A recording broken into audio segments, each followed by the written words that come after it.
97% of YouTube channels never reach monetization. But here's what nobody tells you. The difference between success and failure comes down to 7 essential pillars that successful creators master. Last year alone, over 500 new creators hit 1 million subscribers, while talented people with great content remain invisible. The difference isn't luck or talent, it's having the right playbook. You know, when I started YouTube, I made every mistake possible. My videos got no views, my titles were terrible, and growth seemed impossible. After years of testing, failing, and finally succeeding, I figured out what worked, and as a result, I've been able to get 3 silver play buttons, a gold play button. I've helped thousands of people in our community generate over 24 billion tracked views. I wrote the #1 best-selling YouTube strategy book in the world, and today I'm gonna be sharing with you everything I've learned. This deep dive masterclass is broken into 4 parts. In part 1, I'm gonna be covering the 7 core pillars of YouTube growth and the exact steps that took me from 0 to YouTube success. In part 2, I'm gonna be covering my 10-step formula for generating 100 subscribers every single day on your channel. And you can apply these tips even if you're starting from scratch. Here's the most critical part. In part 3, I'm gonna be revealing the single most underestimated skill on YouTube: the psychology of writing click-worthy titles. Get this wrong, and even the best content will stay buried forever. But if you get this right, you can transform your channel's trajectory overnight. Finally, in part 4, I'm gonna be diving deep into the success mindsets that most creators never develop, and as a result, they stay stuck. And for your convenience, I've added YouTube chapters so you can skip ahead to the information that matters to you most. So sit back, grab a beverage, and let's build your channel the right way. You gotta just press record. So after getting 200 million views on YouTube and posting over 2,000 videos, plus testing out some of my tips and strategies with thousands of creators, I have formulated a system called the 7 C's of YouTube success. And I talk about that more in my book, YouTube Secrets. The 2nd edition is out now. And these are gonna help you whether you're just starting, you haven't started yet, or if you wanna scale your YouTube channel to the next level, this formula is really going to serve you. All 7. Number 1 is courage. Number 2 is clarity. Start with the end in mind. When you're starting a YouTube channel, or even if you're further along, you want to have really strong answers to these questions. What is your channel about? You know, the problem people have is, I don't know what to make my channel about. What topic should it be about? This is a good question to think deeply about. Not just, is there an audience for it, but what are your skills and strengths? What will keep you fascinated and curious? Another question under clarity is, who is your channel for? The mistake people make is they try and reach everybody. They think, man, my channel is a gift to the world. You know what I mean? Like, I am God's gift to humanity. And ultimately, everyone should watch my channel. What I've learned is there's no channel that everyone in the world wants to watch. What's better is actually having a specific audience, because if you try and reach everybody, you'll end up reaching nobody.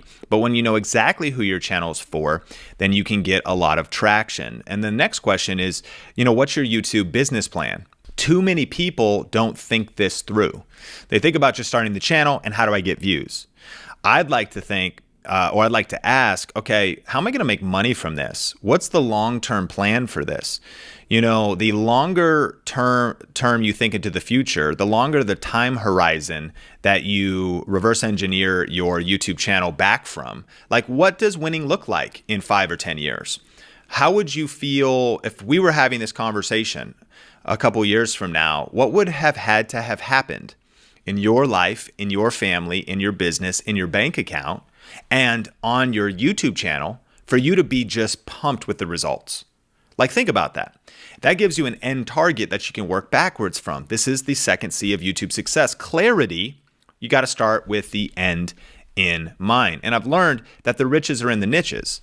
So it's powerful to ultimately get clear on having a clear channel topic, a clear person, which we would call kind of like an avatar of who your channel is for, and getting clear on what do you do, how do you do it, and why do you do it. Now, again, of course, I'm throwing a lot at you, and I'm just going to give you kind of an overview of the 7 C's of YouTube success. I highly recommend checking out the book for in-depth walkthrough of each of these and kind of a recap of all these questions. But after you've punched fear in the face with courage, and after you have gotten clear on what your end goal for your YouTube channel is, Number 3 is you got to set up your channel. Channel is the third C of the 7C YouTube formula. So you got to set your channel up. And this is as simple as going to Google and saying, start a YouTube channel. And you got to have a Gmail address. You set your channel up. You got to pick a name. This is the home of your content, right?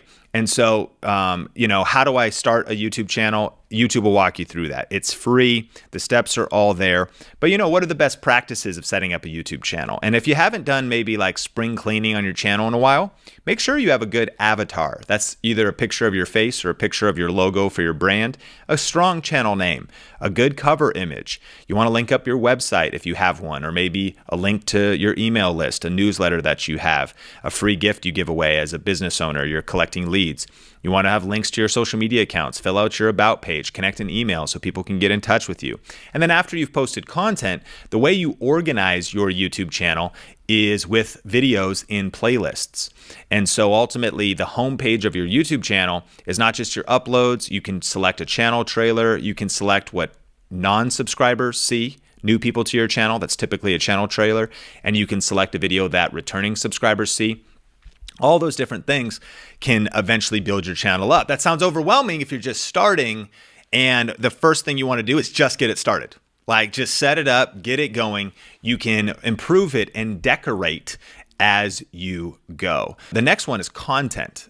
And that is, now you're going to start uploading to your channel. And the goal is to make videos that people love to watch. And you might be wondering, well, how do I make videos at all? And I would encourage you, just grab your smartphone. It's a great place to start. On our Think Media channel, our main channel, Heather Torres and I did a series all about how to make a YouTube video with your smartphone only from start to finish. Recording the video, editing the video on your phone, creating a thumbnail on your phone, and uploading everything just from your phone. So we have lots of free content that'll help you with these kind of YouTube basics to get things going. And some of the questions you might ask, though, is, again, what camera and gear should I use? And again, subscribe to our Think Media channel. How do I outline a video? What types of videos actually get views, and how do I edit videos? And what are the best video formats for getting views and making money? Now, I can't cover all this in this, episode. That's why I wrote an entire book with my friend Benji about it, and that's also why we have an in-depth online course called Video Ranking Academy. But I kind of want to give you a 30,000-foot view of these building blocks of YouTube, and those are some of the things you should be thinking. So, as you have mustered the courage to start, gotten clear on what your channel is about, who it's for, you've started your channel, you got it set up, you have uploaded 1 or 2 or 5 videos, or just one, you've started posting content. Over time, the next C is community. Your goal is to build a community of superfans. YouTube is not a one-way conversation. The mindset you need to know is it's not just a place you want to post content, it's a place where over time, now maybe not when you're starting, you might say, I haven't got a comment on my videos yet. But over time, you're going to start seeing a community form, especially when you really study the best practices of building community. One of the books we recommend, in addition to YouTube Secrets, is a book from my friend Pat Flynn called Superfans. And it really goes deep into this community C. It's like, how do you actually really make meaningful connections and intentionally build a community? And one of the things on our community is also this idea of the idea that you don't need a large community. The myth is I need 1 million subscribers to ultimately make a living or make serious money on YouTube. I need 100,000 subscribers for this to be a substantial thing, or for me to even feel legitimate. It's not true. You actually only need 1,000 true fans. What does that mean? From a monetary standpoint, if there's 1,000 people that essentially transact $100 with you per year, then that's $100,000 a year. And that doesn't mean necessarily that you have to create a product. It simply means that if 1,000 people, whether you link to some affiliate links, they click on those and it adds up to 100 over 12 months for one person. If you have enough views to get a little bit of AdSense coming in, if you were to create a $100 product and 1,000 people, now maybe you have 5,000 subscribers, but 1,000 people are true fans, then that's the math. 1,000 people essentially transact $100 with you in a year's time. That's a 6-figure income. And this point is not even about money. It's just about depth. It's about the fact that stop thinking you need 400,000 subscribers. What you really want is meaningful connections with a focused group of people. And your goal here is just to care deeply and to connect with the viewer. Speaking of money, I've learned this, that your income is directly correlated to the amount of value you add to the marketplace. So if you focus on adding value first, starting a channel that's valuable and helping viewers get results or be entertained, the byproduct of that is that you will have significant income. So if you can go out and create content that really connects with and serves 1,000 people, and think about it this way, it doesn't have to be $100. Imagine if it was $50 per person. That's $50K in a year. Imagine if it was $25 per 1,000 true fans. That's $25,000 that could be extra. And again, I don't even mean to bring up money on this point. I just mean depth, because your income's correlated to the amount of value you give. It's a result of really serving, really entertaining, really educating, and people's reciprocity towards that is they're grateful. And as you give them opportunities to support you on Patreon or buy me a coffee or YouTube channel memberships, or you do an online event or you do a meetup or you sell merch, there's all these different ways to do it. It's just that relationship with the viewer, that's going to be everything, that relationship with the listener. And so the goal here is to go the extra mile to build relationships, foster community, and make meaningful connections. The next C now is cash. After you've set up a channel and a community starts to form, we say you got to build your influence income, and so you can ultimately make an impact. Community is that influence piece. When 0 people are watching, 0 money's coming in. But as your influence grows, your following grows, now your goal is to monetize your content in multiple ways. Here's a question I like to ask. Based on your niche, meaning based on the topic of your channel and the specific style of content you're creating, what is the shortest path to revenue? Maybe put it another way. What is the shortest path to significant revenue? What do I mean by significant revenue? I mean, what is the shortest path to your desired income target monthly? Let me simplify. If you'd say, Sean, how much money do you need or do you want to live on in a month so that you could hire more people, quit your job and go full time, or start making a part-time income on YouTube? Get clear on that target. I need $2,500 a month, $7,000 a month. I really want to generate $30,000 a month, because if I do that, then I could rent out this space and build out this studio and hire this team. So it's a personal question, but what's the shortest path to get there? See, depending on your niche, you might say, well, I'm kind of doing this comedy channel to entertain people, and my goal is to get it as big as possible. The shortest path might be you really focusing on videos that are going viral, because you want to get AdSense and you want a lot of views to work with maybe wider generic mass market brands. You want to work with a toothbrush company. Well, it needs to be just pretty general, Whereas the flip side is maybe you're in more of a high ticket consulting type of a niche. And so you actually are I just need a couple hundred people that are very specialized. And if I could get 3 clients a month, then I could reach my revenue targets. So what is the shortest path to revenue for you? That's a good way to think about it. And then ultimately your goal is to tap into the 10 different ways to earn money from your YouTube channel. There's more than 10, but I break down 10 in the book. And so that would be your goals, to think about which of the best of those 10, serve you the most. All right. And then number 7 is consistency. After you muster the courage to start and you get clear about what your end goal is, and then you start your channel, and then you post a few videos, one a week for 4 weeks, 1 a week for 3 months, 1 a month for the last 6 months. You're doing the best you can, getting as many videos as you can. You're seeing a little bit of growth. You got some subscribers coming in. You're seeing people leaving some comments. Maybe you really went you really hustled and you've posted as many videos as you can, 7 days a week. You did a 30-day challenge. You're posting as many videos as you can. You started to post YouTube shorts. You've seen a little bit of money coming in. You just got monetized.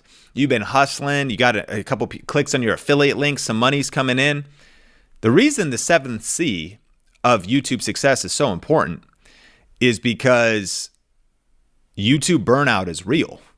And you might find that that day you get monetized, you're like, dear God, it took a lot of energy to get this far. You're sweating, you're exhausted. And so the seventh C of YouTube success, consistency, is all about building routines and systems so that you can avoid burnout and build a lasting creator career. And so the questions you should be thinking about are, how do I get more done in less time? How do I create more content with less energy? What is the mindset that I need to stay consistent? Another way to put that would be, am I intentionally building mental toughness to stay consistent on YouTube through the highs and the lows? Am I building stability in my emotions to be able to press through the quitting points that get a lot of people stuck in their YouTube career over years of creating content? What are the rhythms of effective content creators?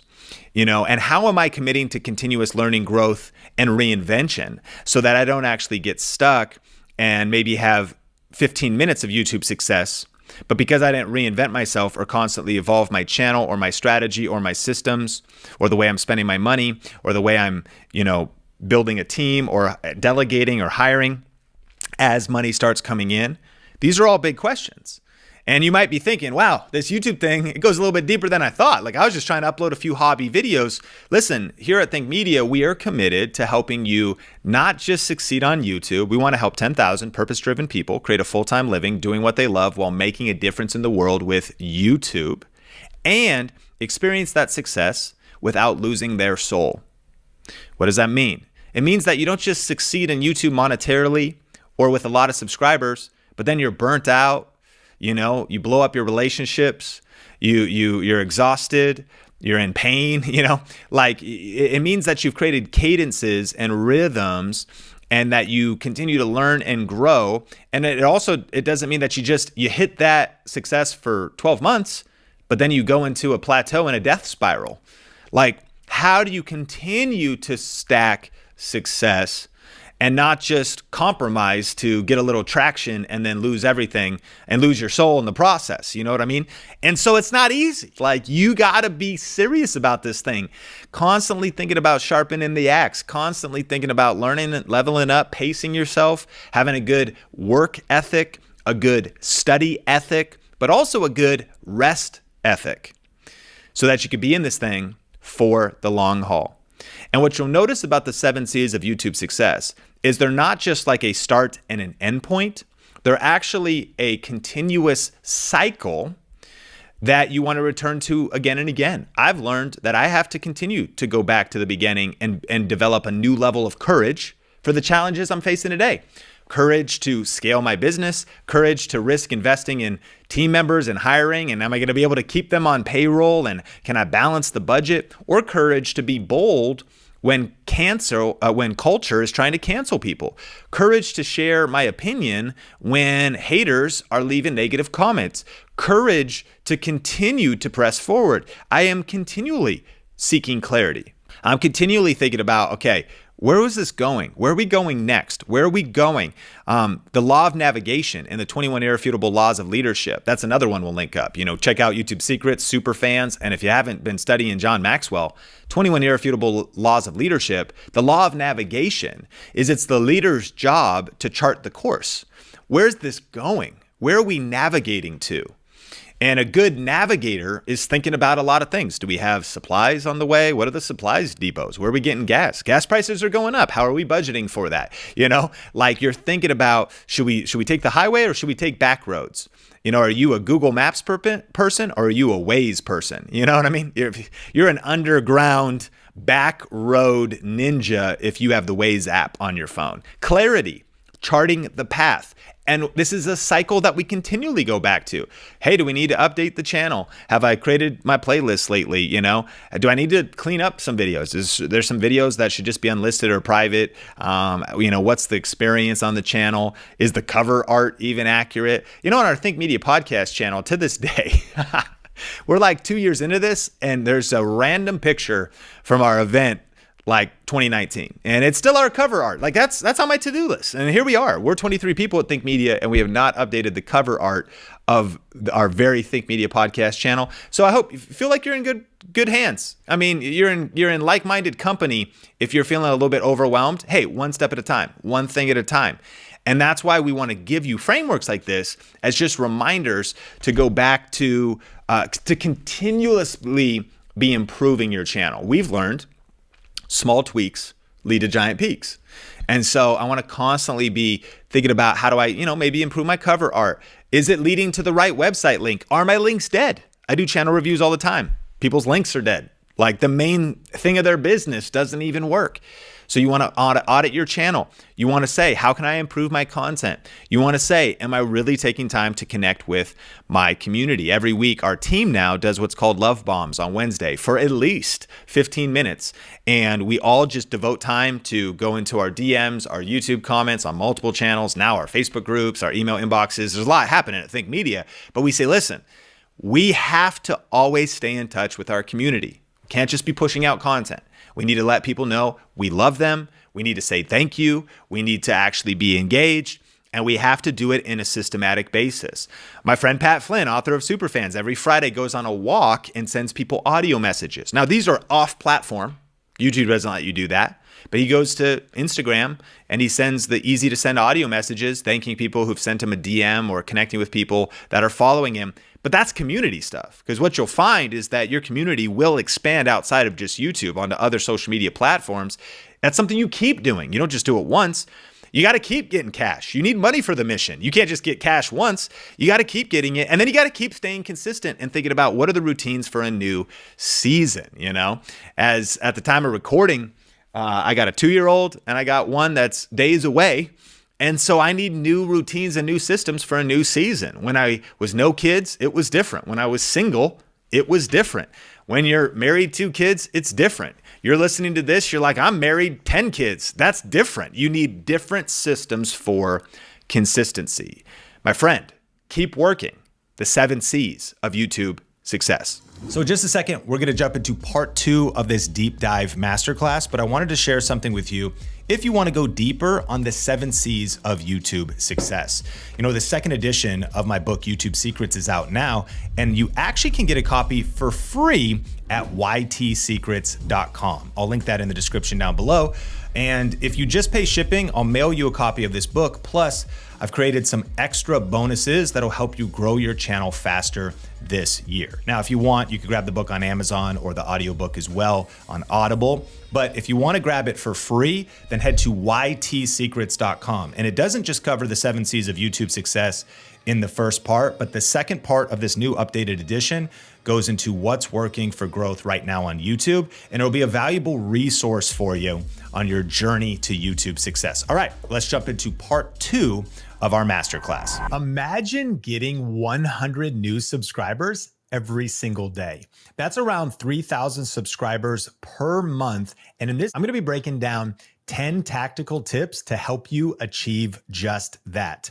I'm also going to be covering some outdated tactics that frankly don't work any longer and are a waste of your time and your energy. So let's dive into it. But first, we need to address a mistake that a lot of creators make, and that is only focusing on views and not focusing on their subscriber rate.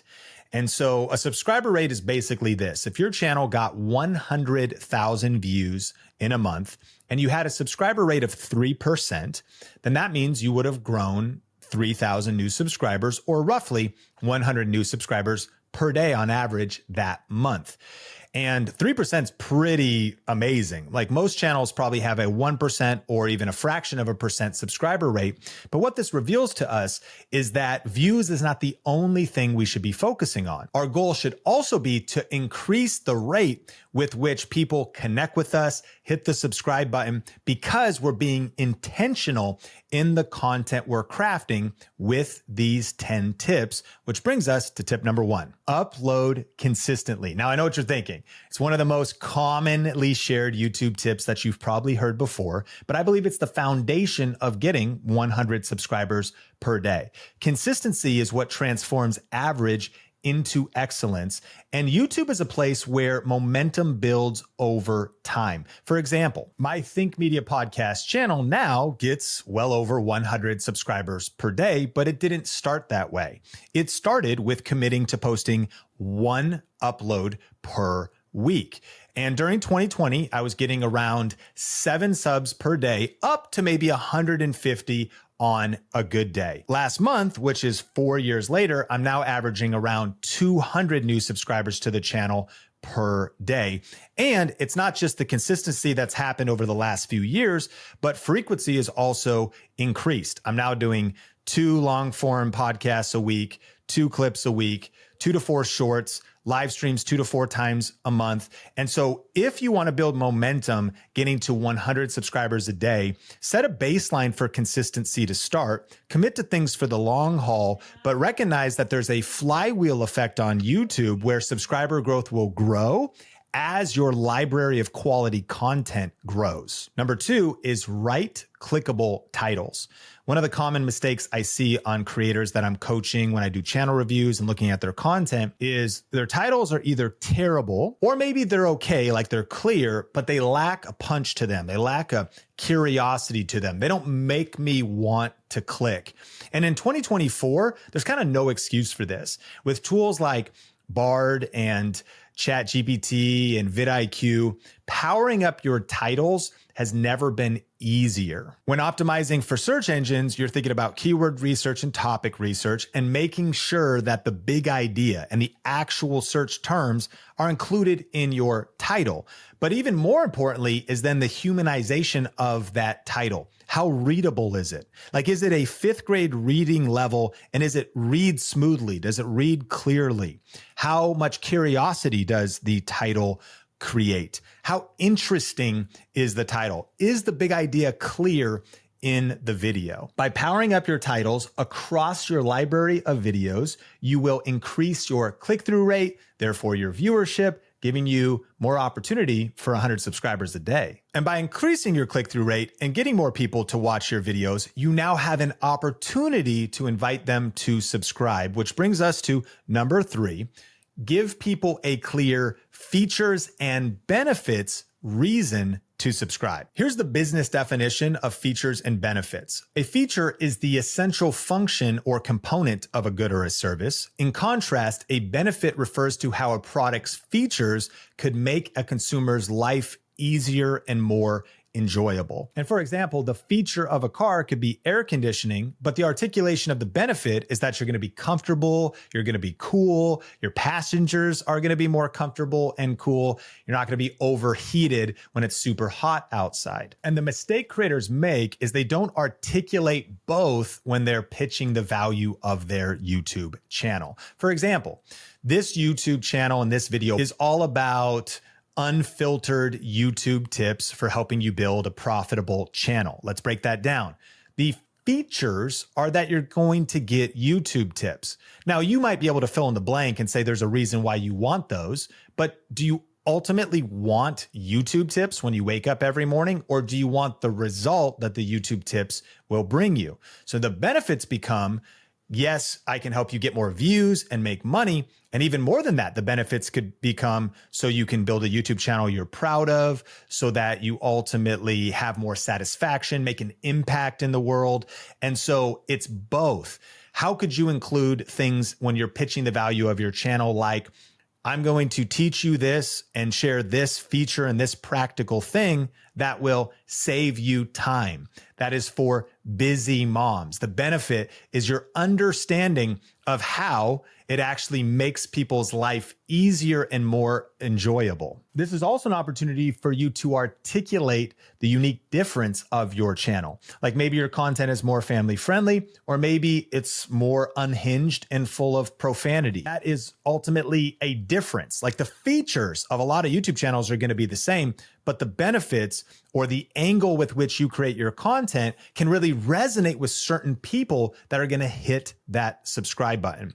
So you want to make sure you're giving clear features and benefits, reasons to subscribe to your channel. That would be articulated in the video at some point. But the other opportunity is visual call to actions, which are a lot simpler. It might just be a subscribe button that pops up on screen. Maybe you don't say anything, a little click noise or no noise at all. That kind of reminds people to subscribe. The key point here is that if we're going to increase our subscriber rate, we want to make sure we're actually inviting people to subscribe to the channel. Number 4, high value, non-spammy comments on bigger channels. If you're looking to increase the awareness of your channel, you're just getting started, you're wanting to build up that momentum of people discovering you, one of the ways to do that is to comment on bigger channels that have a lot of conversation happening in the comments section. Think about your own behavior. Many people, while they're watching a video, immediately scroll down, letting the video autoplay and listening to it, and start looking at what people are saying. If comments get a lot of thumbs up, hence high value, non-spammy comments that have something edifying, something valuable to say, then there could be a lot of awareness of that person's channel on a video that's getting tens of thousands or even millions of views. And so 2 tips here is you want to comment early, because the sooner you comment on the video, the more opportunity, the lifetime viewership of the video, people can keep thumbs upping and keep seeing your comment. But I think the way to do this right is to do it in a non-spammy way that really actually adds viewer to the creator and to the conversation happening around that video. And if you think about the other viewers seeing your comment, the tips you share, the perspective you share, the context you share can create curiosity in them to click through on your channel and ultimately check out what you're doing. Number 5, improve your content. Now you're probably thinking, Sean, this is one of those captain obvious tips. Like, I know I need to make better content and make better videos. And I actually have a practical tip for you in just a second. But remember, this is also what our entire company is about. So definitely subscribe, because we have some incredible videos coming out this year and podcast episodes to help you continuously improve your content. But here's one practical tip. Each video should have a promise and a payoff. Your titles should make a promise, and then the video should be the payoff. Let's put ourselves in the viewer's shoes. They're searching YouTube, or videos are being recommended to them, and every time they see a title and a thumbnail, there's essentially a promise there. Like, it's an open door to say, okay, you're promising me education or entertainment. So they click on the video, and what do they want next? They want a payoff. The question is, how much patience do they have until they get the payoff of what you promised? And YouTube is really a transaction in the sense of, if they click on your video and get an experience with your video, your brand, and a payoff follows, a connection was made. The opposite is true, that if you promise something in your title and don't deliver it in your video, or you take too long to get there, then the viewer jumps off, or they feel like, man, you eventually got there, but they're kind of frustrated with the transaction. Now, the reason this is powerful is because ultimately it triggers dopamine. See, dopamine acts on areas of the brain to give you feelings of pleasure, satisfaction, and motivation. And so when someone clicks on a YouTube video, there's hope that there's going to be a payoff. Your job when it comes to improving your videos is making sure that they get that payoff, hopefully multiple payoffs by light bulb moments, laughter, entertainment moments.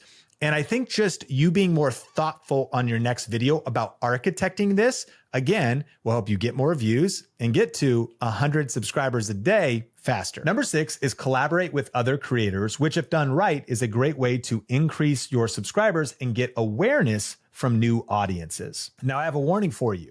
One of the biggest mistakes I see creators make is they think that all subscribers are equal, and they would take any opportunity to collaborate with somebody that's influential and that could help them get new subscribers. But the problem is, you don't want just any subscribers. You want subscribers that are aligned with your content and that will keep watching future videos.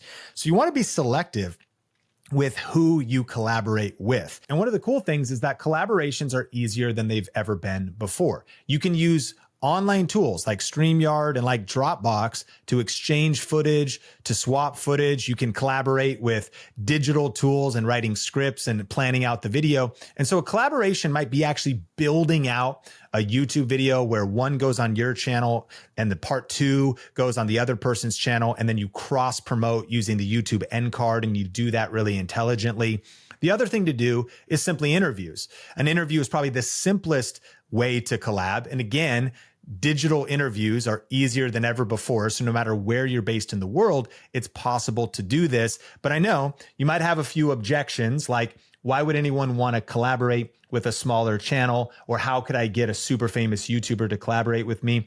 And my thoughts are this. One, it's smart to collaborate with creators at your same level. Like maybe you have a few hundred subscribers. It would be practical to find some synergy with a creator that has a few thousand, but probably not millions of subscribers, kind of staying in your same sphere of influence. But two, don't make the mistake of thinking that influence is the only metric by which somebody would want to collaborate with you. Ultimately, what it is a value exchange. And so if you can articulate what value you could provide, which might just be clear in the style of content you create, maybe there's some synergy around your skills in video editing, storytelling, content creation, maybe the access to resources or locations or cool experiences that you have or cool ideas, and put yourself in the shoes of the person that you want to collaborate with. You know, content creation is hard. And so if you bring the heavy lifting to the table, maybe with the scripting and the filming or the big idea or the research, they might be like, that sounds really cool. I appreciate you doing all of that heavy lifting. And so you're bringing all of that to the table. Maybe they're bringing a little bit more influence to the table, and boom, you've got some synergy and a value exchange. Practically, you can find these collaborations by reaching out and connecting with these different creators on social media, being engaged in their communities and comments, and tapping into the power of in-person events to actually meet face-to-face and see what kind of synergy you can create with others. Number 7, focus on evergreen content. Here's the truth. One video can bring you new subscribers every day for years to come. For example, on my Think Media podcast channel, there's a video about the 7 most profitable niches on YouTube. It's actually a clip from a full-length podcast, but here's what's crazy. This video generated 158 new subscribers over the past month, but the video is 8 months old. Now imagine, if you had 30 or so videos generating you 150 subscribers every month, then now you've crossed that 100 subscribers every day threshold. So rather than just getting subscribers when you upload new videos, my goal is to build a library of ranked videos, a library of evergreen content that generates subscribers every single day. Number 8, share your content in relevant communities. This could be Reddit, Discord, Facebook groups, and things like that. But remember, you don't want to do this in a spammy and just self-promotional way. You want to do this in a way that adds value to that community and creates curiosity and interest in your content, which can absolutely lead to lots of new subscribers. It reminds me of one of our Video Ranking Academy students who has a channel about plant-based cooking and vegan recipes. And what they did was they began to look around for different groups of passionate plant-based enthusiasts. They found a Facebook group that was all about that topic. They joined that community, started engaging in that community, and at one point created a post about a particular recipe that they did. They didn't just say, go check out my channel, go subscribe to my channel, but they actually wrote a couple paragraphs of what the video was about, how good the recipe was, what their experience was with it, and the post blew up. It got likes, it got comments, and as a result, people clicked through over to YouTube and the video blew up. And I'll never forget seeing the growth results over the next 30 days. Her channel grew by 16,000%.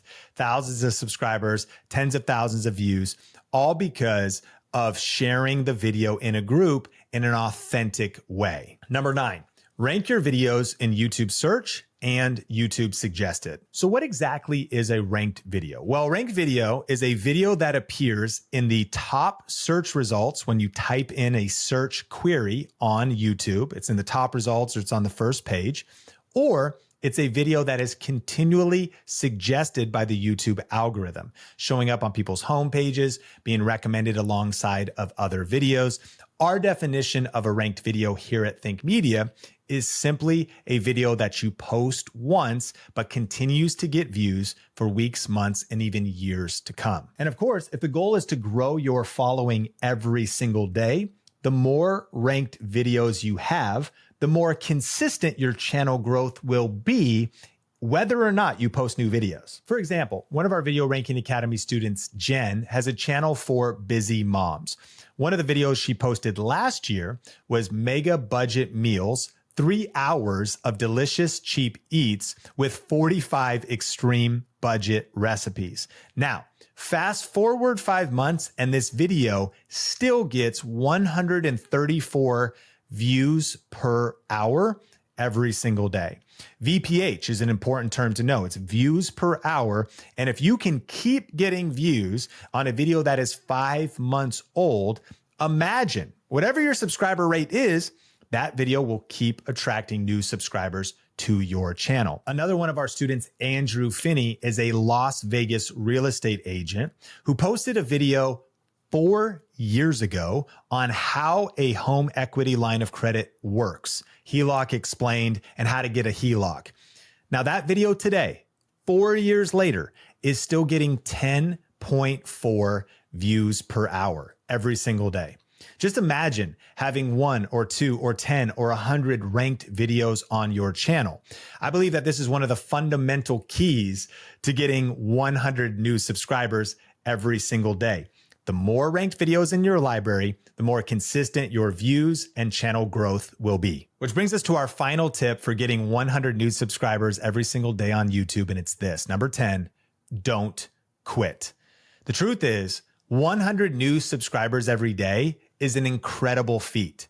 It's going to take determination, grit, resilience, patience, skill building. And so there's something about committing to the journey.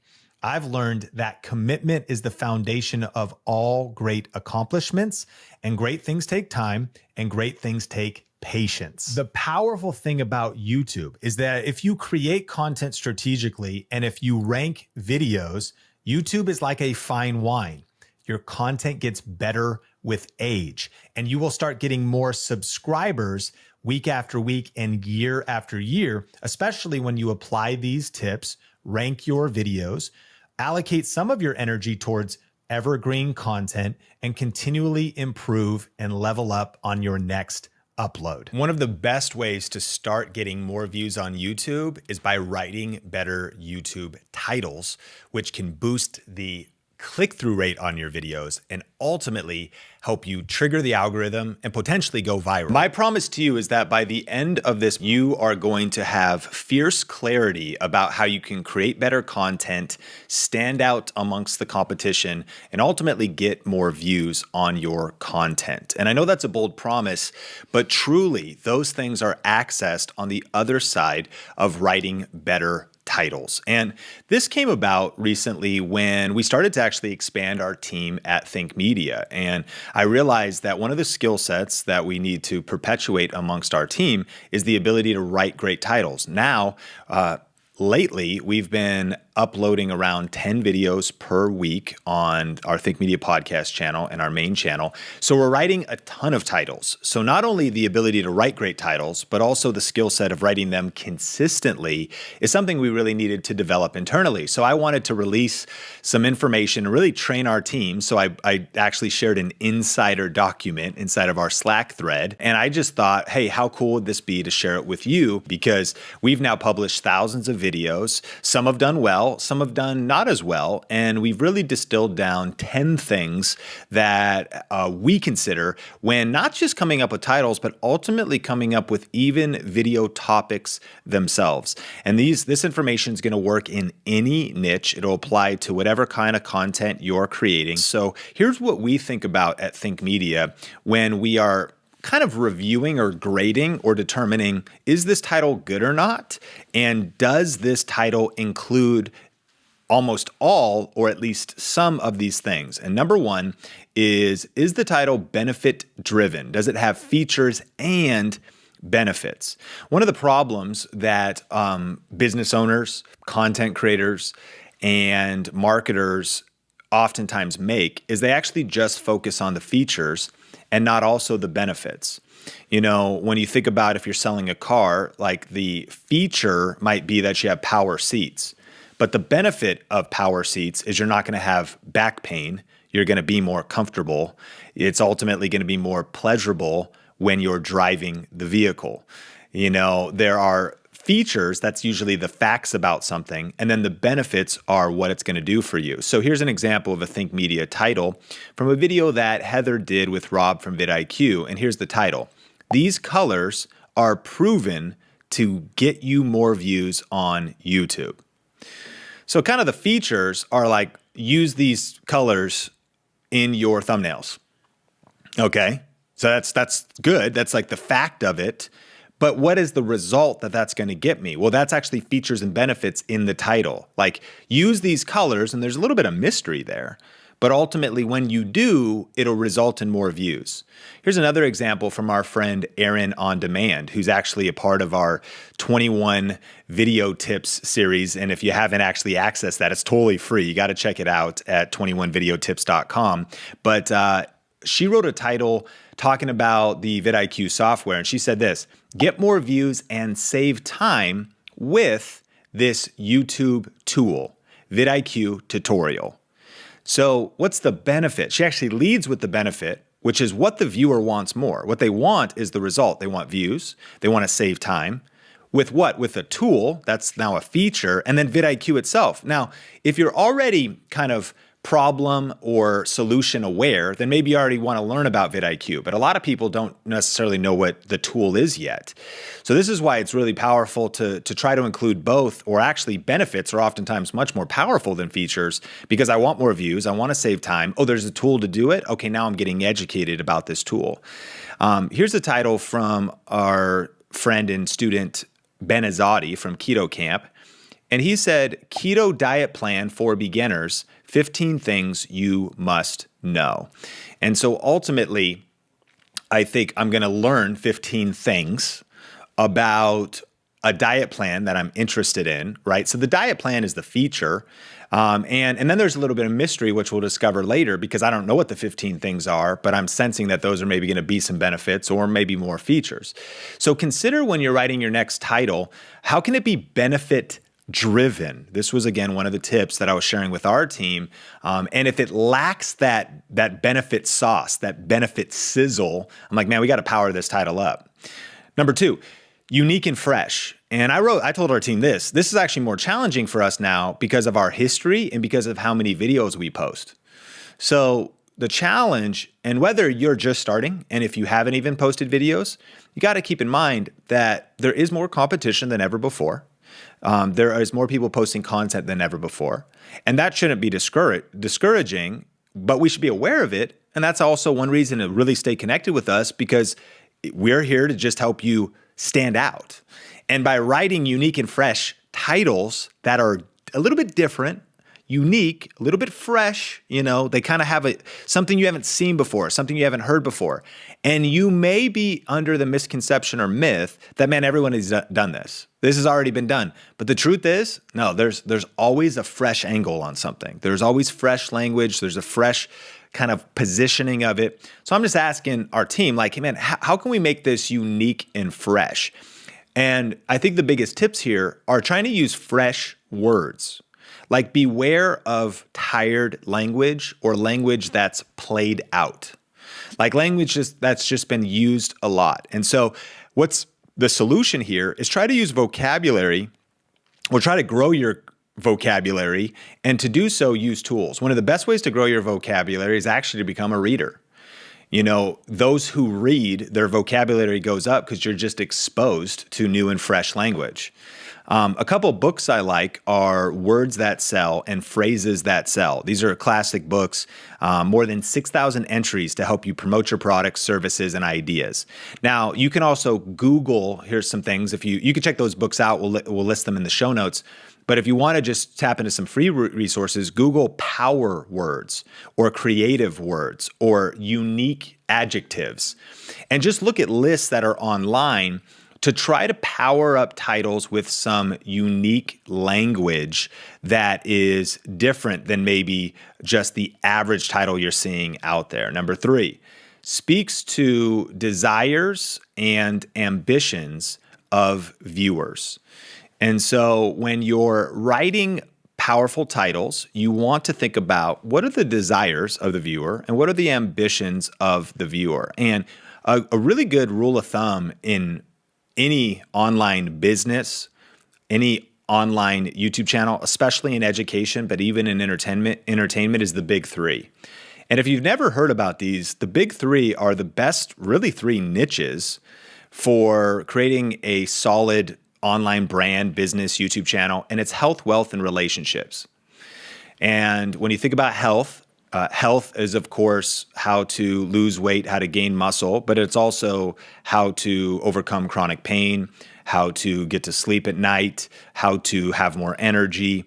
And wealth would be how to make money, save money, but how to build your retirement account, minimalist living, crypto, investing, stocks, relationships, how to have vibrant relationships, dating, marriage, recovery after divorce, all these types of things. Now, you might say, but Sean, my niche actually isn't in one of those big three. Here's my challenge to you. When marketing, and I know you probably don't think of yourself as a marketer. You don't need to think of yourself as a marketer, but here's what we're doing when we are writing titles. We are marketing our videos, right? We are positioning our videos in the best way possible to get someone to click on them, to be interested in the content. You got to learn marketing. So what you want to think about is when presenting your products, services, content, videos, people joining your course, people joining your list, when you're presenting any of that, tapping into health, wealth, or relationships and things related to that is going to help. People want to click on it. Here's what I mean. If you can say that this video is going to save you time, that's ultimately health. You're going to have more peace. You're going to have more peace of mind. If this video is ultimately going to give you more energy, again, these are the ambitions. These are the deeper things they want. They want more energy. They want more time. They want more peace of mind. If this video is going to save you money, so this is why a lot of DIY channels or something, how to do something DIY is a way of doing something, do it yourself, that'll save you money. So the deeper motivation, if you're thinking about what are the deeper motivations, the deeper desires, the deeper ambitions of your viewers, how to save, by having more time, it might be so that you can spend it on your relationships. So just try to speak to the deeper desires and ambitions of your viewers. And as I was sharing this internal document with our team, I was like, okay, are we aware of and connected to what our viewers want the most? One of the things we say all the time here at Think Media is the creator who understands the viewer best wins. Understands what? What are the viewers' desires and ambitions? What are their biggest problems? What keeps them up at night? And so here's an example from Larry Chung, who's a chartered financial analyst. Actually, he was a part of one of our challenges at Think Media. Incredible story. In a short time, it's only been a matter of months, and he's almost to 100,000 subscribers. But here's one of his videos, and one of his video titles, Very Rich. Here's what it is. Is it possible to live off dividends? ? A guide to dividend growth investing to get rich.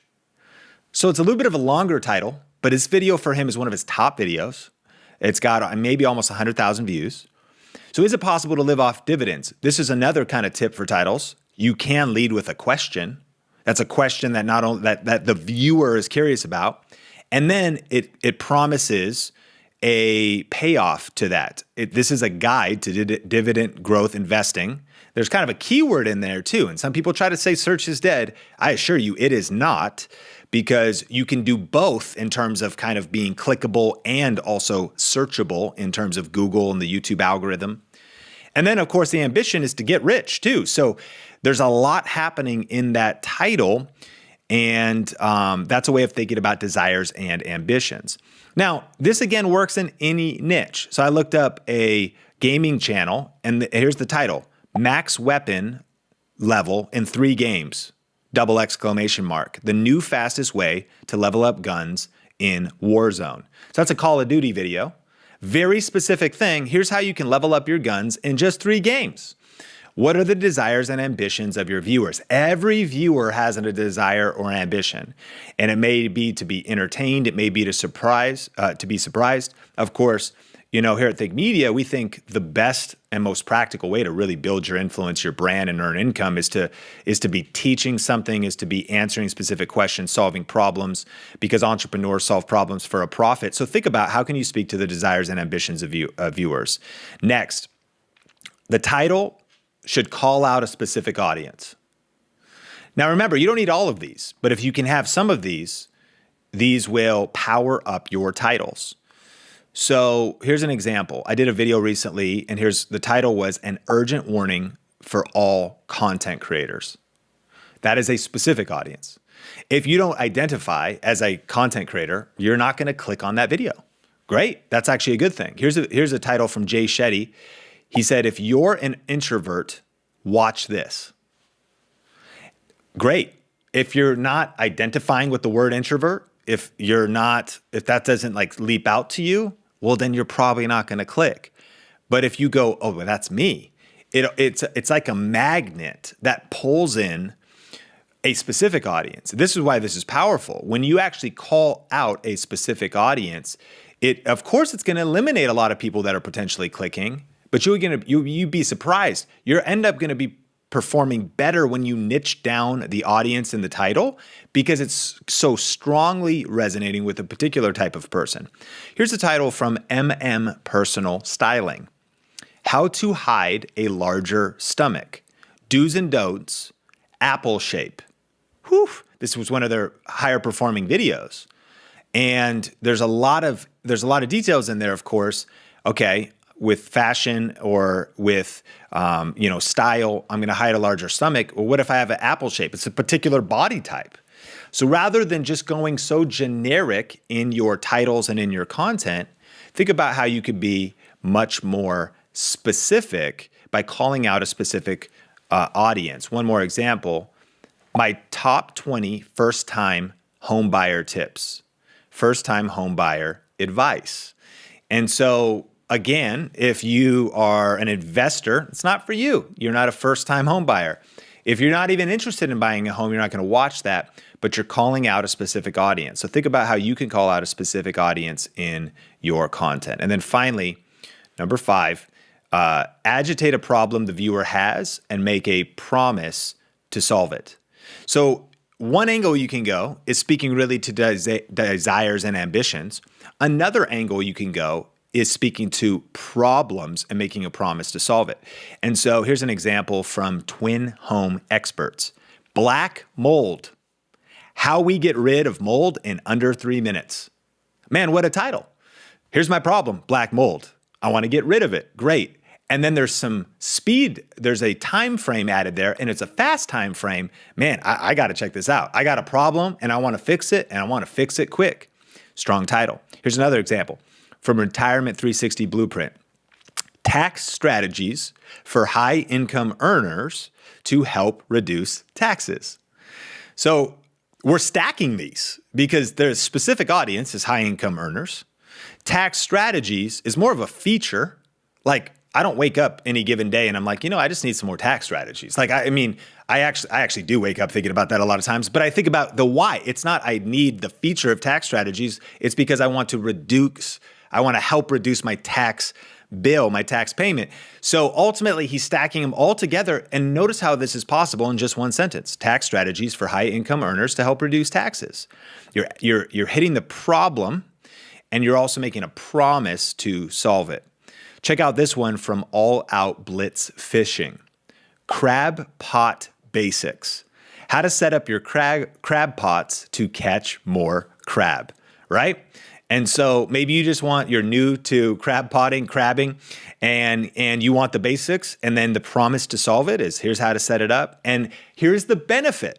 Not just I'm going to teach you how to use your crab pot, but what's the ultimate desire you have? I want to catch more crab.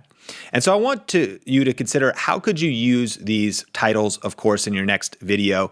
And these are some of the things that we use as triggers to remind us at Think Media.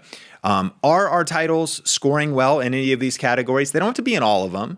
Or are they underperforming? Are they doing this? Because these are the type of power levers that you can add to your titles on your next video to get more views and get more impact. And here's one reason why this is so powerful. It's actually a lot deeper than titles. What it's really about is understanding topics, understanding what viewers potentially want to click on, what they're interested in, and ultimately going to deeper levels of understanding human behavior and human psychology. Because we are creating content for real people. We're actually not trying to reach the YouTube algorithm. We're not trying to reach a robot. We're not trying to reach the YouTube algorithm is just a robot. It's just a computer that is actually trying to serve up the best content for people. And that's why we say at Fake Media, the creator who understands the viewer best wins. But I'm excited to get into the next 4 tips that I was really sharing with the Fake Media team. And these were like frames to think about when coming up with titles. They're like spectacles, like a pair of lenses that you put on your eyes when you're evaluating either a title you've already written, or a title you're trying to come up with. And so let's get into the next 4. And the first one is the title creates curiosity and it makes you want to click.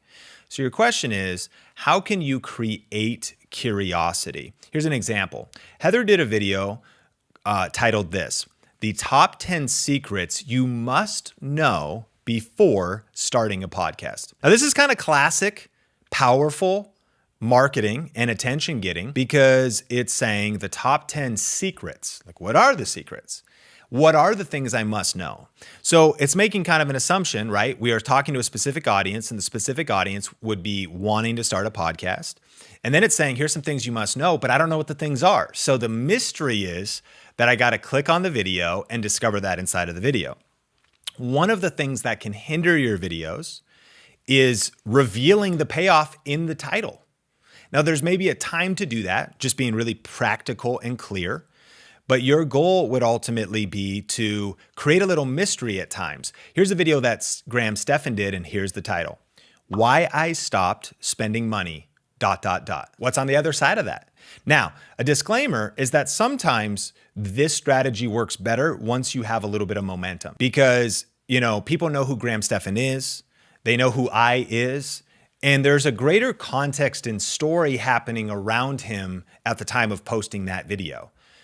I'm following Graham for financial advice. Why is he stopping money? It's probably some financial news that came out. It's probably something that happened. But nevertheless, the question is just to ask ourselves, okay, is this title creating curiosity? And at what degree do I want to click? Am I apathetic about it? Does it seem kind of flat? Does it not really have any energy or emotion around it? Or is it irresistible? If I was scrolling through my subscription feed or on my YouTube homepage, and of course a good thumbnail is paired with it, but then I read the title and I'm like, oh man, I got to know what's on the other side of that, then you're onto something with a powerful title. Number 2, it opens a loop and it doesn't give the video away. Now, again, this is a little bit similar to curiosity, but here's our goal is to open a loop. And so one of the videos I did that really was quite popular is actually a live stream. But even after I stopped going live, the video went on to get thousands of views. I think it's over 100,000 views. And here's the title. YouTube employee reveals new secrets for growing your channel, ... Now, let's break this down. This is a pretty powerful title, and I've studied copywriting, and it's one of my things I geek out on. I like books from classics like Ogilvy on advertising, and those who learned how to use the power of words to really get people to take action. And so the first thing here is YouTube employee. This taps into authority.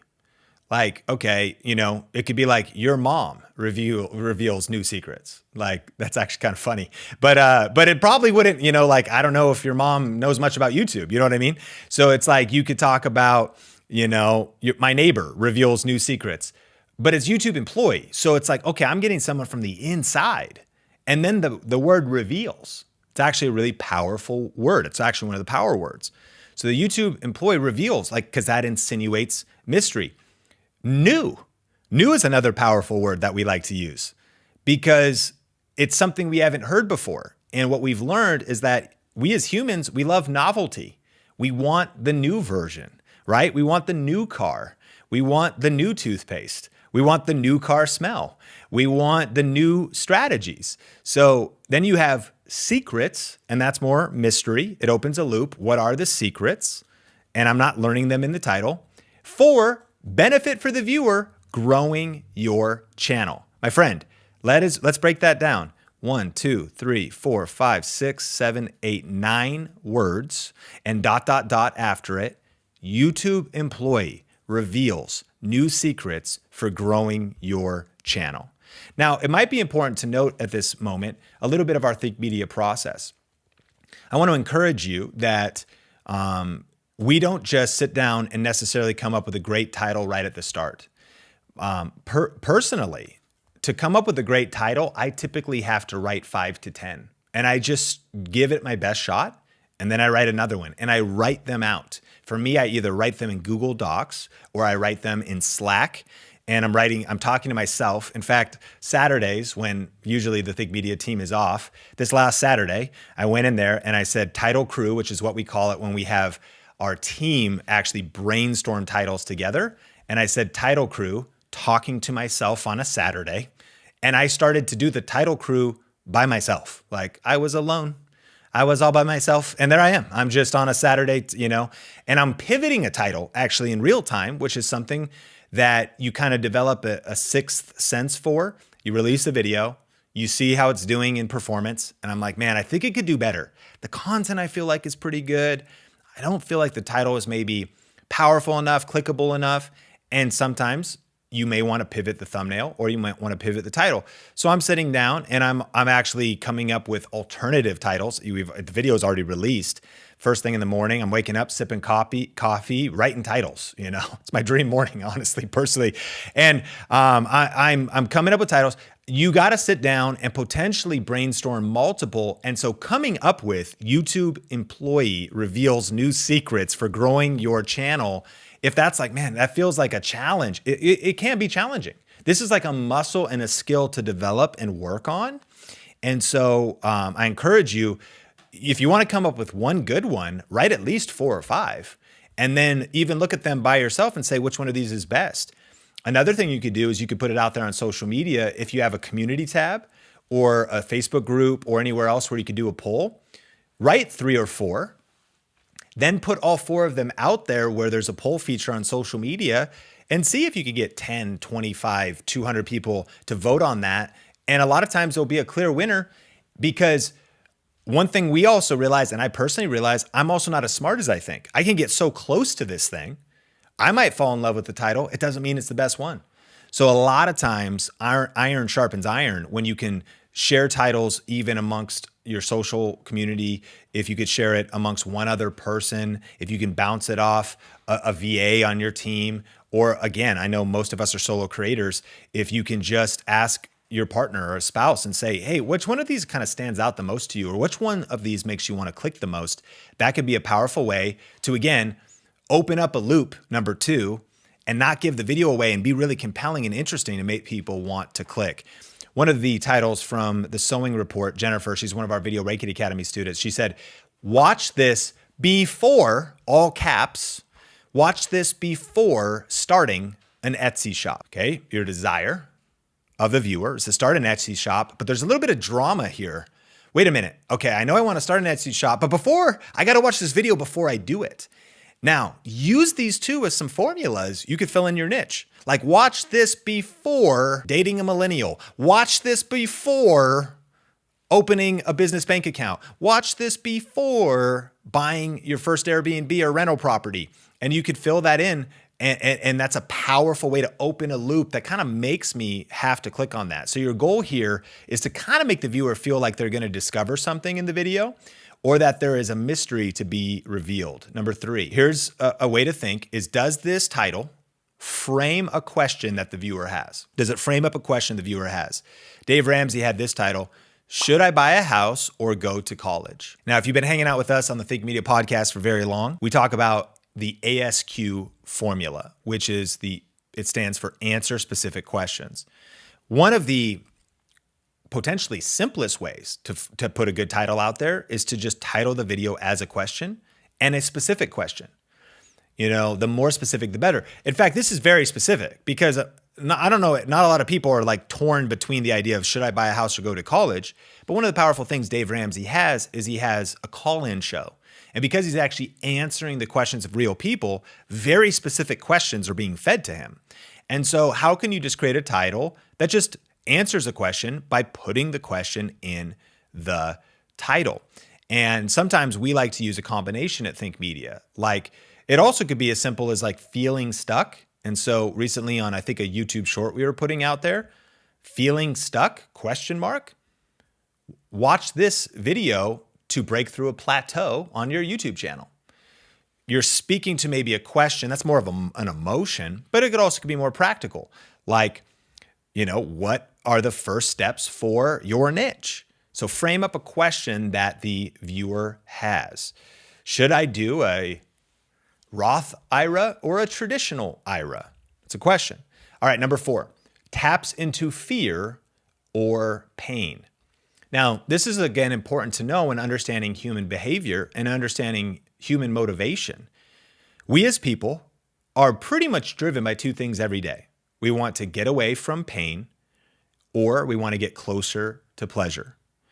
And so if our content can help people get away from pain, or if our content can help people get closer to pleasure, of course, pain is usually the problem that you're thinking about right now and what's keeping you up at night. So here's the title from Sin City Outdoors. This video got 820,000 views. And here's what it says. Vegas water drought, 3 exclamation points. What you should know. Now, you can see how these are stacking.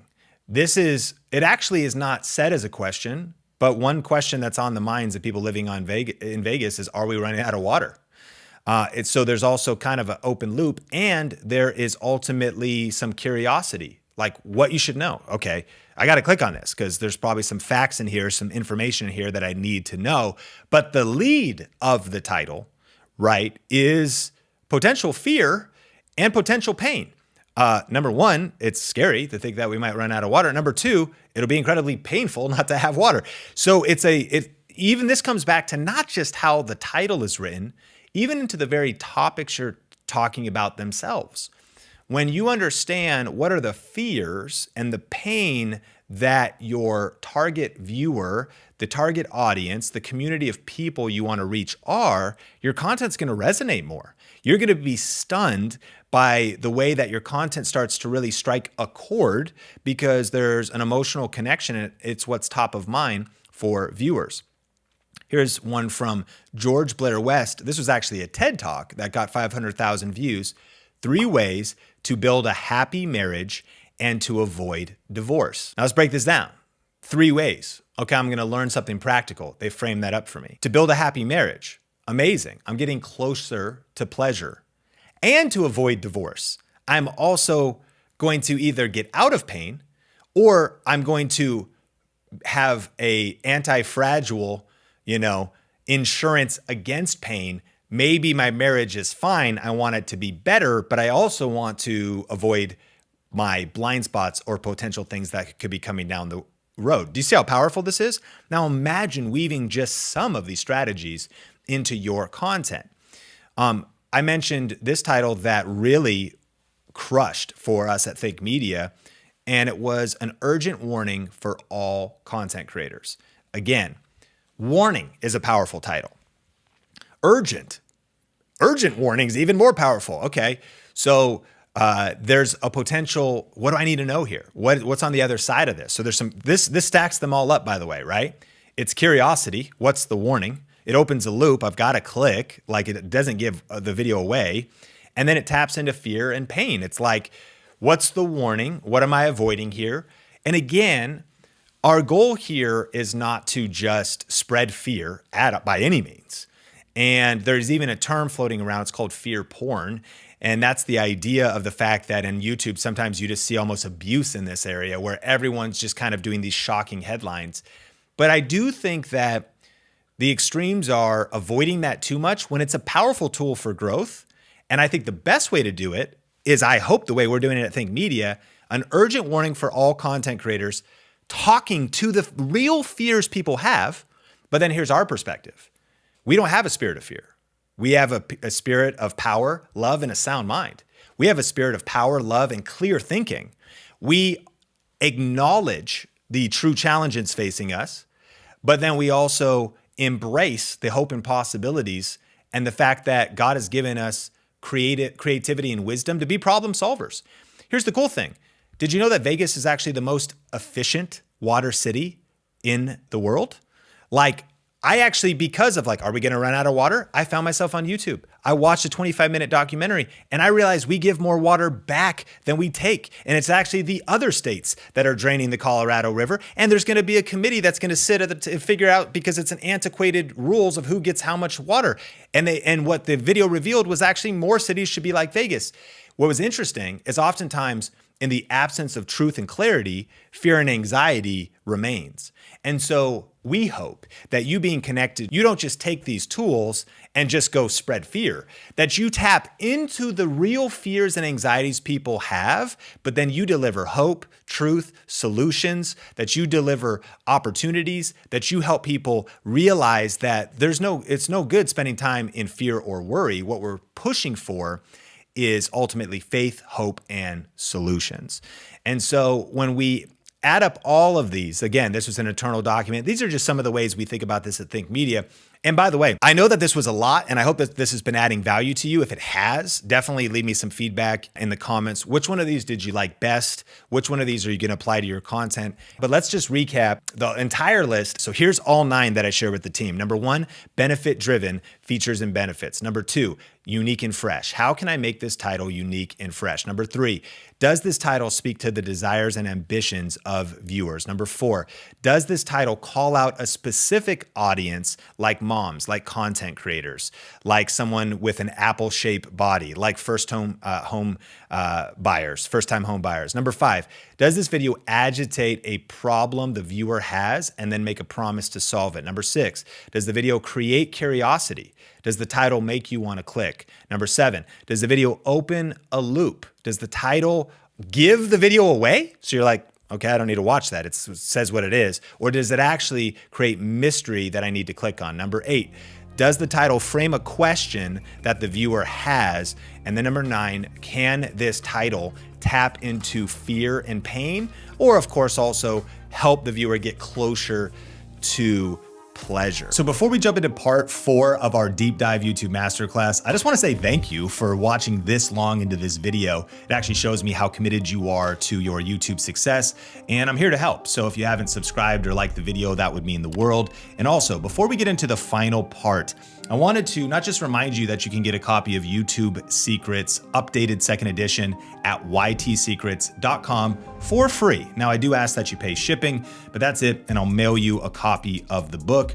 But actually, when you're checking out, there's also a little order bump that you can add to cart of our YouTube starter kit. And we just covered titles, right? And we actually just updated our YouTube starter kit with some really cool AI resources, some additional very powerful title resources, and it's actually packed with a lot of other cool resources. So again, you can check out links and stuff in the description down below, but if you don't only want to pick up a copy of the book, but you want some resources that'll help you with critical components like thumbnails, like titles, just go to ytsecrets.com to check everything out. All right, let's get into part 4 of our YouTube masterclass. If you ignore these YouTube tips, you're probably going to regret it later, whether you just struggle and stay stuck not getting views, or if currently your YouTube channel has hit a plateau, it's probably because of one of the 7 mistakes we're going to talk about. Number 1, not embracing YouTube Shorts.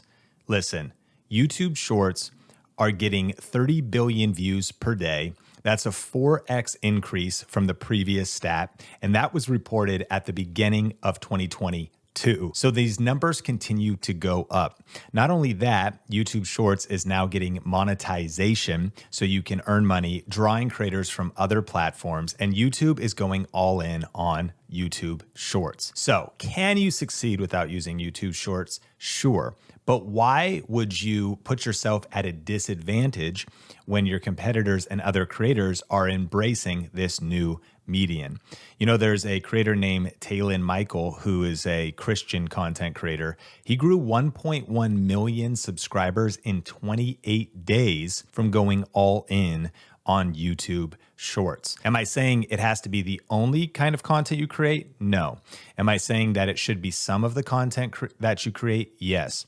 Short form content is a gateway to long form, and YouTube is now better organized, separating your videos, your shorts, and live streams.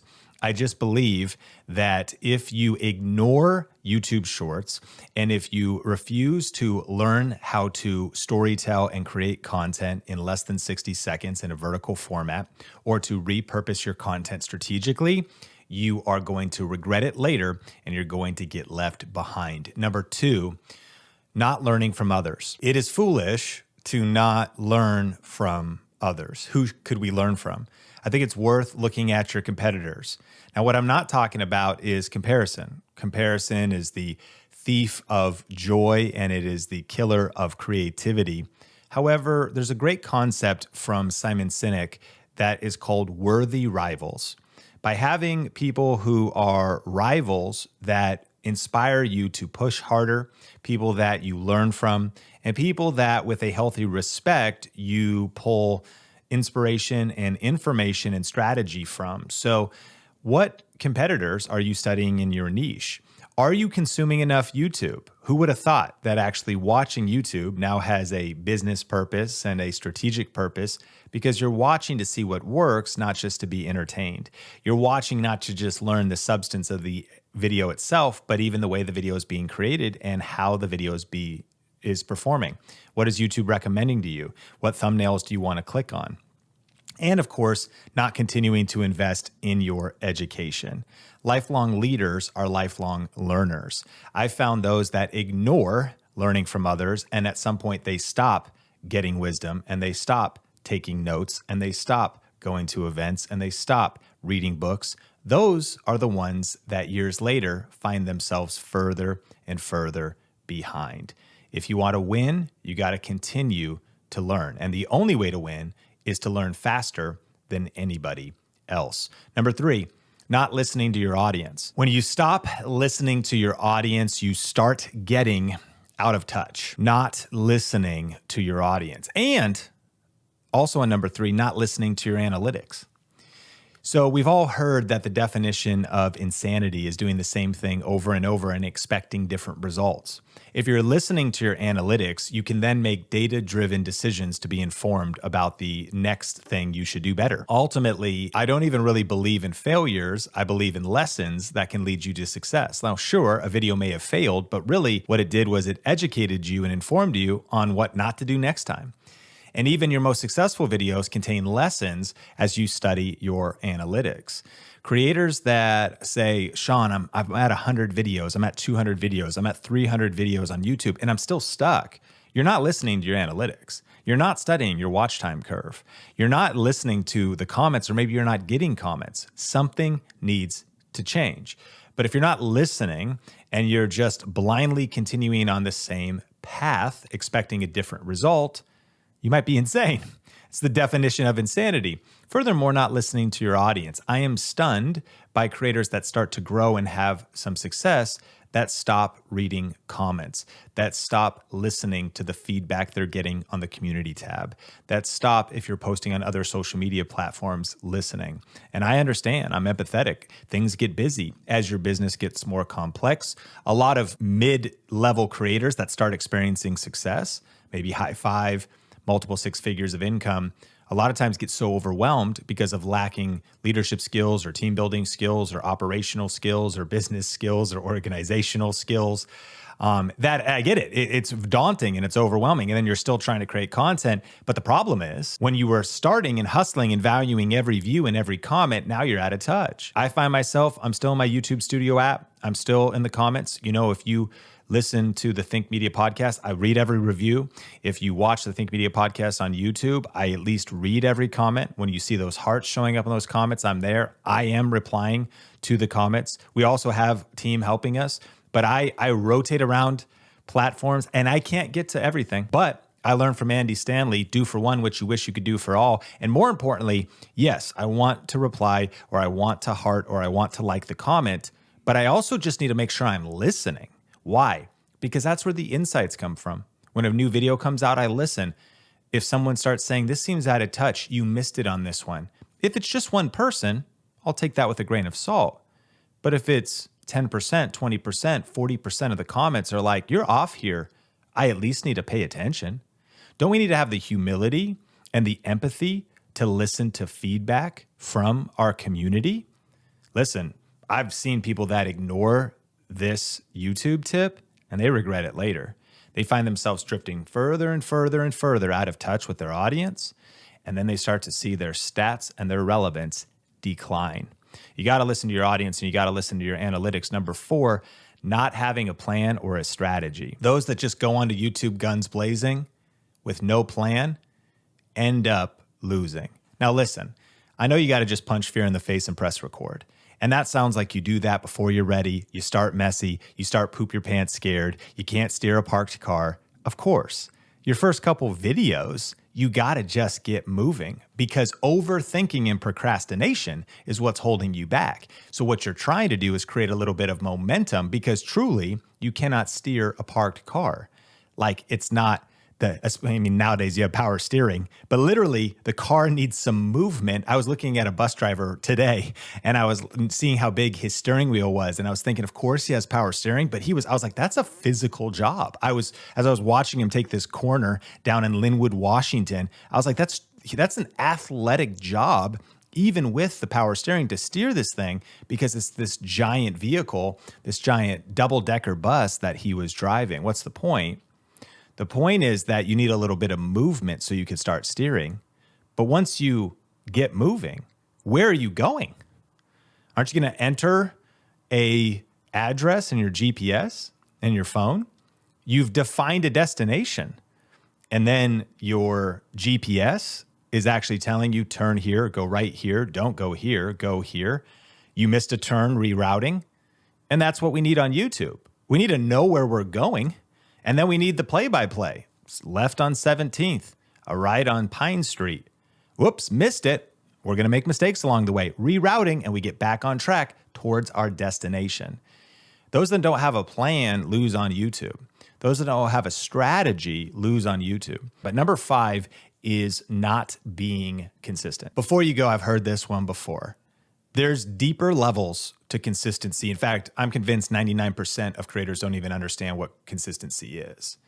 See, they think, oh, being consistent, I got to upload once a week. I need to upload at least twice a week. I'm uploading one video and one YouTube short. That's not what consistency is. That's a piece of it. That's only like 10% though. See, where people fail, the mistake they make is it's not just about having a consistent upload time. It's also about having a consistent brand. If every time I see you online, you're indistinguishable, I can't recognize you, I have no idea what you're talking about, you're forgettable. Like, I'm not seeing consistency in the look. I'm not seeing consistency in the video quality, in the brand, in the music, in the mood, in the emotion. Because again, we're forgetful people. We're super busy. So if you constantly are looking different, by the way, I was like losing my mind when I thought about growing a beard. And so now I've had this beard for a while. It's, a little bit of gray came in with it. I was like, I don't know if I like it. My wife liked it. And I was like, babe, if you like it, then that's what I'm going to do, And so she was into it. So I went ahead and grew it out. But I was like, am I destroying my brand? Because me without a beard, I look 10 years younger, like a child. Then with a beard, I look 10 years older as And so these are things to be thoughtful about. Like, you don't need to overthink, but you're not just showing up at a consistent time. You want to show up with a consistent look. You want to be memorable. You want to show up with a consistent message. Too many people I see, one day they're like, subscribe for cooking tutorials. And then, 2 months later, 3 months later, I'll check in with them. And it's like, subscribe for car repair tips. And then a couple months later, they're all over the place. They have 2 reviews of movies. They have 2 gameplay Call of Duty videos. And then they have a video on how to stay motivated and be a better public speaker. I'm like, what the heck are you doing? Like, what what is this channel? You're inconsistently posting. Your brand is all over the place. There's game playthroughs. There's you on camera. The message is what even is your message? Your message is constantly changing. Another one's your energy, just meaning that I don't just mean your energy on camera, because you might have different moods and vibes. I mean that the energy people get from you is consistent. Like when I hope when people watch Think Media, they get a consistent experience. That's another word for it. You listen to the Think Media podcast, there's a consistent experience here. You're hopefully consistently getting value. We're not going to do it every time. We're not going to knock it out of the park every time, but hopefully, and this is literally numbers I like to use. I like to think about the value I'm going to deliver on the Think Media podcast on a scale from 1 to 10. Of course, I always want it to be 10, but I know it's never going to always be 10. And so my actual goal is that these episodes are consistently bringing you a 6, 7, 8 level of value. I don't want to do too many 6s in a row. The question would be, and this could be subjective, but a 4 or 5 maybe shouldn't be posted. Definitely a 3, 2, or a 1. And this goes back to listening to others. Sometimes I got to listen and be like, I thought that was better than it was, or it was clearer than it was. It's okay. In fact, I'd say this. You don't want to be fearful like one mistake, one episode is going to like tumble your whole empire. However, what happens is organizational drift. What happens is drift from the excellence you once had, the hustle you once had, the quality you used to have, the care you used to have. As that stuff drifts, people start going, man, this channel used to be good, but it just feels like their heart's not in it anymore. It feels like they're not listening. Just feels like, and by the way, if this feels like a heavy responsibility, good. You have the audacity to want to make an all-time living working from home with passive reoccurring income. So not only can you be generous, but that you have freedom and choices for your family and for travel. You're trying to live the YouTube dream life. It should be a little bit heavy, which means you should be challenged to continue to read and level up and study and invest so that you can bring value when people encounter you. Oh, Sean, this sounds like work. Yeah, it's work on your own terms. It's being your own boss, but it still takes heart and effort and excellence. And so consistency is that when people come to your videos, they are constantly getting a 6, 7, 8, 9, and hopefully 10 sometimes, and very few 6s. If people can click on your videos for the promise you make in your title and be like, that was a solid 7. I mean, the channel's really consistent. I would rather be consistent over 10 years than be flashy for 10 months. I don't even really want to do 10s all the time. I just want you to always be like, Sean is solid. Think Media, they deliver. It's not the most exciting channel maybe, but man, it's consistent. Watch, I can depend on them. Listen, I can trust Think Media to post consistently, to bring a consistent message, to bring some consistent energy, to bring consistent topics, and maybe some of the episodes stretch. You don't even click on every video. That's a key. Not every podcast interests you. Not every video interests you. On Think Media, for sure, not every video, because you may not have that specific camera or that specific editing software. But the promise of the channel overall, on our main channel, the best tips and tools for building your influence with online video, we're consistent to that. Or at least that's the goal. Listen, if you ignore this YouTube tip, you will regret it later. Number 6, putting money first and your audience second. We got to really learn this lesson lately. We've seen people violating their values for fame or for money. And I don't know if they did it intentionally, and I actually don't know if their values were this upfront. You know, maybe their values were fame and money at any cost. But what can happen is, I want to assume that most people are good-hearted and that they just get sucked up into the momentum, sucked up into the views, sucked up into the opportunities. Like, I'm a small-town kid, college dropout. All of a sudden, you're having an offer from a big company. You're conflicted. Like, it's hard. You're like, I don't know, they could be good. Of course, we saw a lot of financial YouTubers partner with FTX. That's an ongoing developing story. Of course, we saw Logan Paul, a controversial figure for sure, and this crypto zoo thing. And at the time of me recording this, Not only was there a 3-part series from CoffeeZilla on it, then there's his reaction. There's he said, she said, back and forth, the whole deal. And the punchline is that at the center of all of these stories, though, there's people who are really getting hurt in the process. Investors that are getting cheated out of money, dishonesty that has downstream consequences for people being hurt. Again, and the big deal is that viewers lose trust with creators. So if you put money first, of course, in the short term, it may be better for you. But in the long term, you'll regret it. You don't want to put your audience second, because remember, your audience, when it comes to the creator economy, is all you have. I was recently talking to the Think Media team and I said, listen, first of all, our entire business is based on people. It's based on a love of people. It's based on helping people win. We are an education company.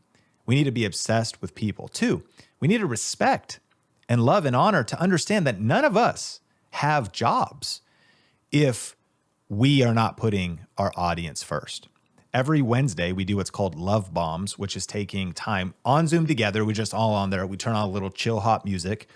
I mute my mic, and we put 10 to 20 minutes on the clock, and we spread out across our email inboxes and our Facebook groups and our DMs.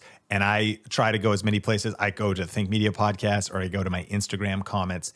And we do this other times throughout the week, but it is a non-negotiable on our calendar that we are going to have scheduled time of going to wherever we can that anyone's left a comment and liking it, replying, saying thank you, and either hitting as many as we can, or, and this is what I'll tell Think Media team, I'll say, or spend all 10 minutes replying to one person, doing for one what you wish you could do for all.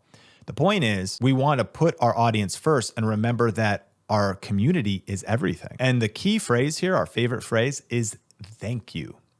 Gary Vaynerchuk wrote a book years ago called The Thank You Economy. So, and I'll admit, Think Media team's amazing. There's no better team. They're absolutely incredible. But I'll watch it happen. We get busy. We get busy serving people and doing the work, but we can get so busy that posts can go unresponded to, comments can go unresponded to, and even at the level we're at, we cannot get to all of them. But the punchline I call people back to, and I love Gary for this, is saying thank you. And I want to thank you, literally, for like the fact that if all you ever do is just listen to this one podcast, thank you for spending your watch time minutes here on YouTube or on an audio platform. Thank you for hitting like on the video. Thank you for sharing it with somebody. If you've been a part of the Think Media community for years, seriously, thank you. Or you're subscribed to the podcast. And if you've ever clicked on an affiliate link or bought a book or bought a course, thank you. Like, I just sincerely just recognize that if you aren't here right now or we're not connecting, then I can't do what I get to do.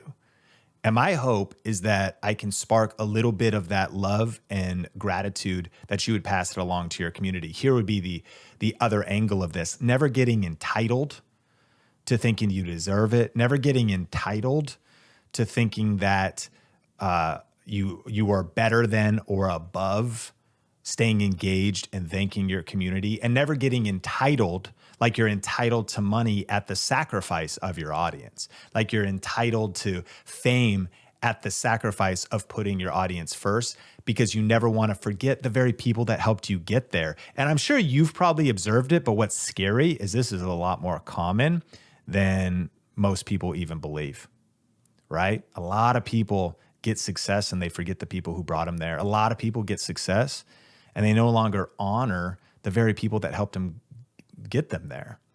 They never said thank you.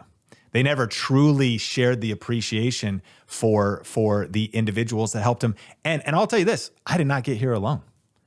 And no YouTube, like a YouTube creator, I'm self-made. No, you aren't.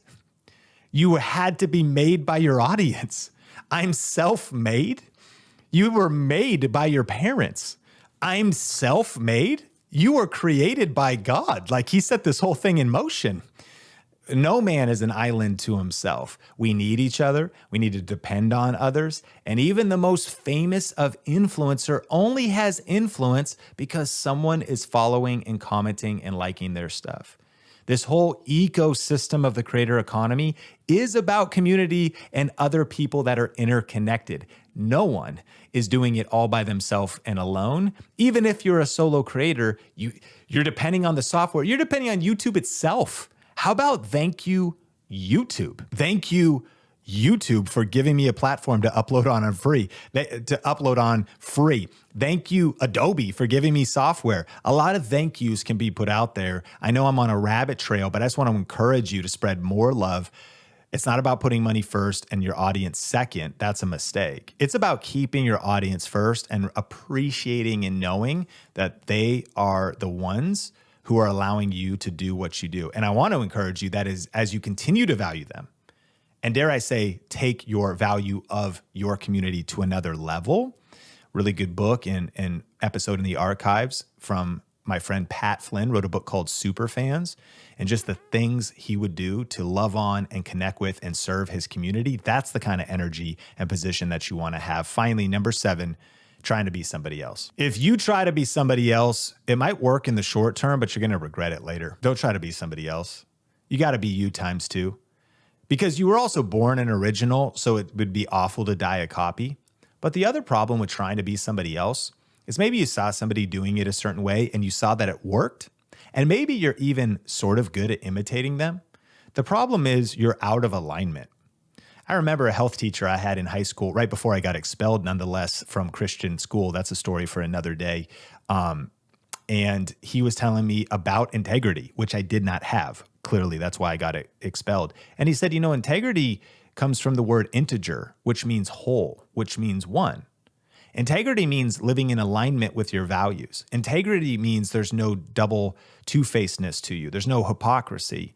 There's no, you're one way on camera, you're different in real life. You're different people. You're an actor wearing a mask over here and you're somebody different here. Now, of course, if you're literally an actor and you do skits, you should probably, have, it's okay to try to be somebody else because that's literally the job of an actor. But I'm talking for us that are personal brands that are putting our own brand out there. Friend, it's going to build up way too much stress and anxiety because you're trying to keep up the show.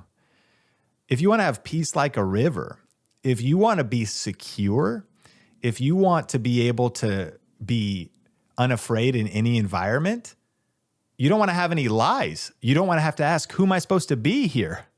Who am I supposed to be? You just want to be yourself, just authentically you. And the more you could double down on your authenticity, the better. Listen, it also might mean you might think, oh, I won't grow as fast if I'm truly me, or I won't be as famous, or I won't make as much money. Good.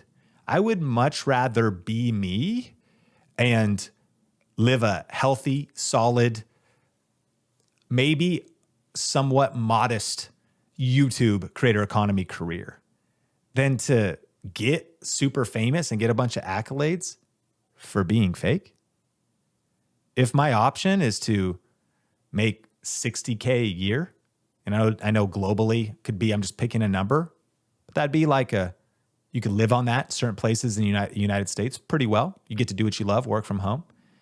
I know that a lot of us, we want to make 6 figures and crush it, but just for reference point, if it was about making $60K a year versus $400,000 a year, but I have to sell out, but I have to compromise my values, but I have to try to be somebody else, but I don't get to be me, and I constantly am trying to keep up a show, or I just don't get to fully be me. What's more valuable, money or just truly being secure in your own skin and being yourself? So a huge mistake I see people make that if you ignore this tip, you're going to regret it later, is just trying to be somebody else. And if you can double down on who you are and honestly be you times 2, because what's amazing is truly the most impactful creators that also leave a lasting legacy are people that we observe from the outside and are able to say, wow, like there's something about them. They've tapped into the magic. Why? Because they're in alignment. Congruency and alignment is unstoppable.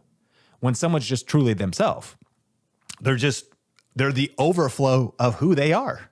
They didn't have to make anything up because it's who they are. It's who they've been becoming. It's what they develop. And, they are just right in the center of the superpower of their strengths and quirks and geekiness and non-geekiness and leadership, or being more goofy, or being more quirky, or being more funny, or being super intellectual, or being really charismatic and energetic, or being more monotonous and kind of funny, or being really dry and cynical, or being more, over the top and directly humorous. Like, who are you? Like, what are the skill sets and traits and parts of your personality? Because when you are that, watch, when people actually then see that and they see who you are, going back to number 5, then you're consistently you. And this is what people can know. Like you or not, they know what they're going to get. And because you know who you are, you just keep showing up as you. And it's been said before, and I'll say it again, your vibe will attract your tribe. You're in harmony. The music you're playing in your videos, I mean metaphorically, but if you're a musician, of course, the actual music, like the harmony that you emit into the world is just you. You're just being you, doing your thing, being you. And one of the interesting things that some marketing firms revealed as I was studying trends was that vulnerability is a big YouTube trend, that people are connecting more when people are more vulnerable. So they're willing to let people see their scars. They're willing to let people see and hear about their mistakes. They're going the opposite of wearing a mask, and they're going to the side of actually, it's not about airing your dirty laundry, although some people do that, or just being crazy vulnerable, but it's just about being more vulnerable and more transparent. Double down on vulnerability and transparency this year, not as a tactic, as an opportunity to create deeper connections with your community and to just be more expressly you. And secondly, they saw that authenticity was a major trend, that what we're looking for in a world where it feels clickbaity and hype and like people are wearing masks and they're playing characters, that when somebody is truly them, we are craving trust and congruency. We are hungry for people just being authentic. And we just kind of want to know who they are, what they stand for. And so don't try to be someone else. So I just want to acknowledge you for making it this far in the video. And I realize we've learned a lot, but really it's only the foundation. In fact, the advanced level framework we have at Think Media is called our 7R system. And if you actually want to learn more about that, you can just click or tap the screen to watch a free video here on YouTube that is a complete breakdown. My name is Sean Cannell, your guide to building a profitable YouTube channel. Hit the like button if you got value today, and I can't wait to connect with you in a future video.